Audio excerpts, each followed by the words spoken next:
Hiram अममंगी लमदा यामना ममिंग लेरबा अथोय अहेनबा मगुल लेरबा मियोय ngakta mangda lengsin biduna lebire amukanna salam tawjari amsum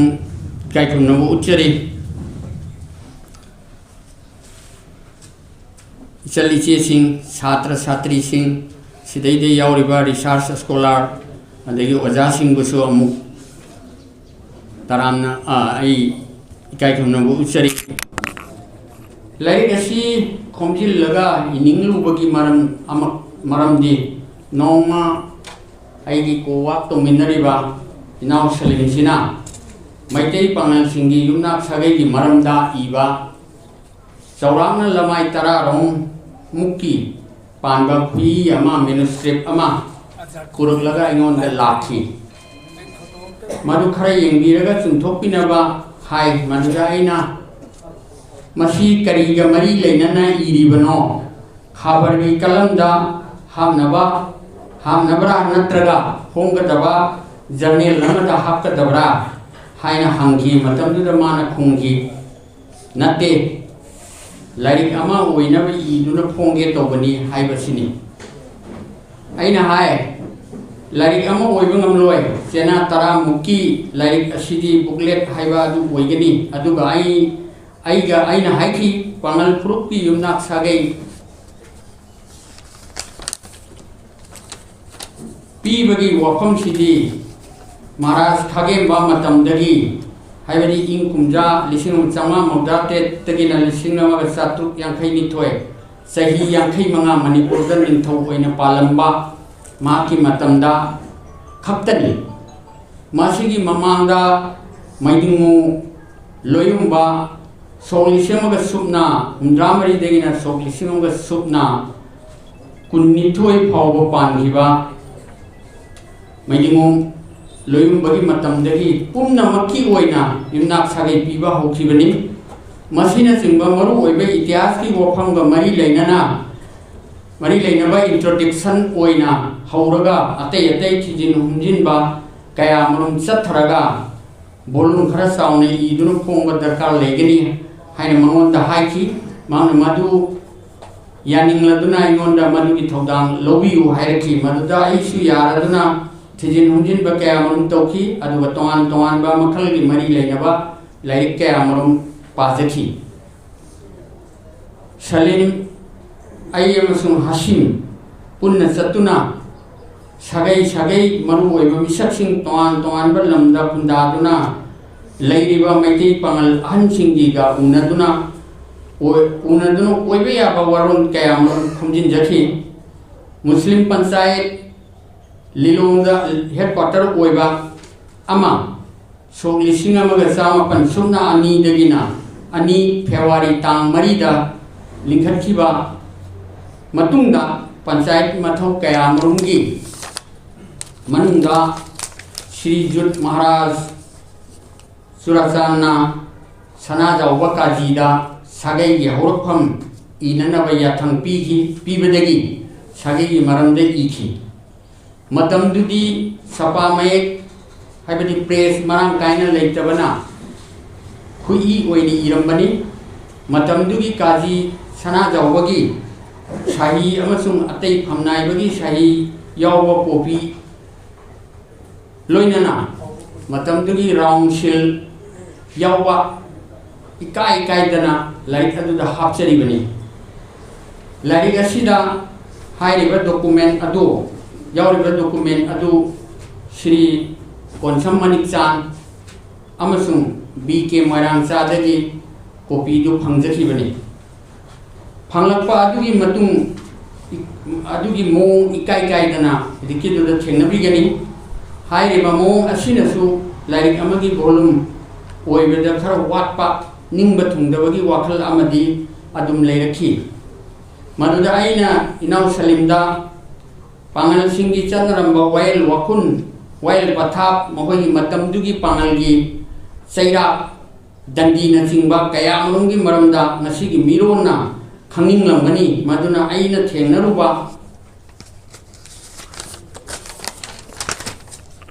यामना लीरबा like तगी थेंगनरपदई खोमजिन जबनी अतोप पुसिल्लप्पा याबो वफम अमना पांगन खुलक्ता यामना तोयना ngangnaba वायल विचार की मतंगदा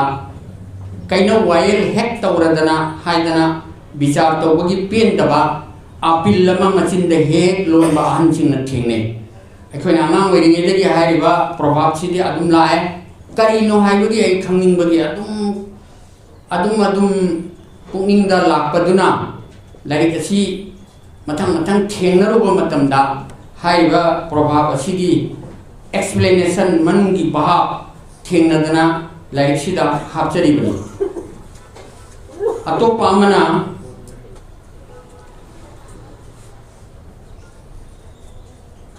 वाइल्ड काटी हाइबा अमा लई वाइल्ड काटी हाइबसी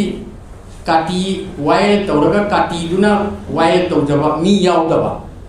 वाइल्ड काटी निंथौगी मतमदा लेरंबा नि हाय वाइल्ड काटी चुमना तौ हाय अखोगी आइगी ग्रैंडफादर की मयाम्बा बिग ग्रैंडफादर दु यामना तोयना हाय नोय वाइल्ड काटी चुमु नत्रदि हयें इसोरना वारकनी हाय आई मतमदुदा क्लास 7 8 तम्मी मतमदुदा वाइल्ड काटी एसि कैनो खंगदि अदुना वाइल्ड काटी सि खंगनिंगबगी खौरांगबो ओइना अदुम लापदुना लाइबक फदना इकुइ कुइदना लाइक असि इबगी मथंग कलाम होय कै ताना दन थिरप्प मतमसिदा वाइल्ड काटी मरमदि इब लाइक अमा मुख थेंगरे मदुसु आइना वाइल्ड काटी एसि कैनो हाइदना अखोगी ISTV दा सु वाइल्ड काटी की मरमदा अखोगी डायरेक्टर ओइरंबा ngamong तेज कुमार ने हेक तौरिबदु की मतंग द वाइल्ड काटी एसि थेंगरे अखोगी नाइमो रवि खान खोइदी मागी वाइल्ड काटी से मोय एडवोकेट की लमद लेबा अगी मरु अहमद खोय कै खोयना सिंग मसे फजना खंगमने अरिबो मतंगी पांगल सिंगी थोदो वाथो थेंगनखिबा मखोयना थेंगनखिबा लांफम कया मरुंगी मतंग अवा नुआई कया की मरमदे इबा लाइक सिंग थीरुबदा फंगबा यामना चावरबा लाइक अमदा सेंटेंस अहुम मरी खक्तंगदा यावरम थेंगनै खंगनिंगबा न खैरांग हल्ली अखोई इपा इपुसिंगना इरगा थमलंबा इथेंग थेंगनदे हाइबा ताई नुक्सुप हरम लोन पुया खागेबल लांगजै खागेबल लांफा निंथौरोल लंबुबा पांगल थोरपा नोंसामै पुया मैतै निंथौरोल लोयुंबा सिनियन संपानबगी मसिलनसिंगबा नैनब चंगली 1891 की ममांग की मैतै सिंगी वायल संसिंगनसिंगबा खरा लाइक खरा थेंगनै ब्रिटिश मचा सिंगने इरंबा लाइक खरादा पांगल सिंगी ओइबा मतांग खरसु अदुम थेंगनबिगनी अते तेसु प्राइमरी रेफरेंस ओइबे आबा लाइक सिंग खरसु यामना लिखना लेबा थेंगनै पांगल सिंगना सिनरंबा अंगन मतमगी पोचै थांग तेन लांगी खुजु खुलाइना सिंगबा चिंथांग वारी ओइना लेजरबसु पोसक ओइना निंथीजना थंबा अमत थेंगनदे अयाना मतम खरगी ममांदा थेंगनखिबदा लांदा थौना फबा लामी ओइबगी पजेंग फिरान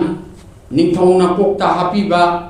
पया ने इटलगा पजेंग ओइरगा साबा थेंगनखि मदुबो खोइना पजेंग फिरान थेटपा हाइना हाय बी जयंत कुमार शर्मा ने इबा लाइक तोमिसना शर्मा ने सकपा पजेंग पिरान फिरा थेट के लापदा केतुकी उमंगदा लमुक नरे हाइबा पजेंग फिरा लदो पांगन लामी की थौना सिंग द निंथौना पिरमे अदुगी पजेंग फिरान दो आई उजखरे अदगी पायरम बथांग मबुक चोन तक तोवा पायरम बथांग थेंगनखि लामीना पायरम बत्ता थेंगनखरे काजी सिंगना तोंगलंबा दोलाइना सिंगबसु थेंगनखरे मदु मतमदुदा आइना लैजरगे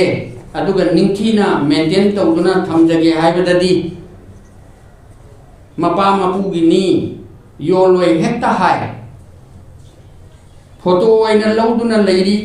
लाइरिक असिदा अरिबा मतंगी ओइबा पोचै सिंग लैरबदी फोटो सेक्शन अमा थमगे हापके खनबनी लैतबना अयाम्बा ओइबना हापचबा ngमहौद्रे अदुम ओइनमक लाइरिक असिगी मखुमदा हापचरिबा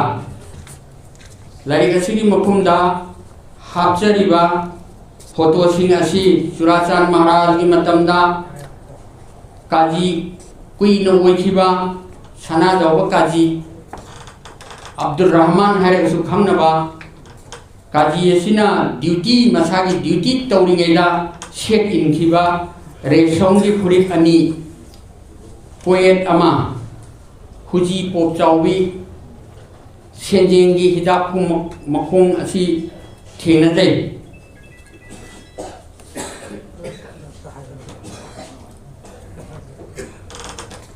अदुगा वरी अमा चिथाउबना Pangan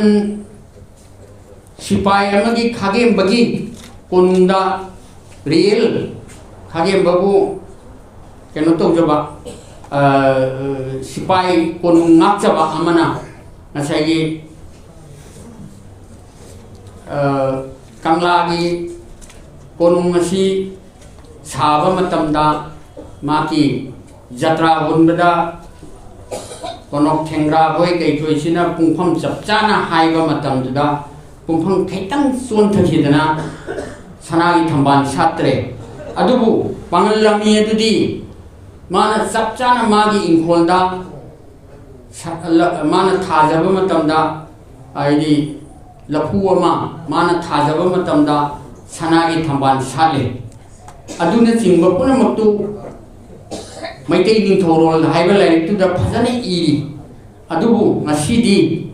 pangal kanana madu khongul kanana su libidre adu itihas singna su madu nathiduna sathre hayosini haiba document asi ayyusung Salim aduga Muhammad Hashim aikhoi ahum changdana haijaru badagi hariba pot adu puthore trang upu amada yamna maintain tawdaba mawung amada puthoraga aikhoi bi yengalle sum jaraba pot amagumna ubadu yamna pamungthi aduga aikhoi na ubadu onthongna ariba pot ki hojikti phanglaroi daba adugumba ariba pot adu umnaraga uraga akhoina haiba masigi se photo lawjarega hapjabani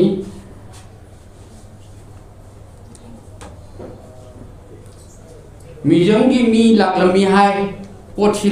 लौजरगे हायना अदु मखोयना अहल लमनगी पोसकनी हायना पीरोय हाय पियौदबदगी हायरबा पोथी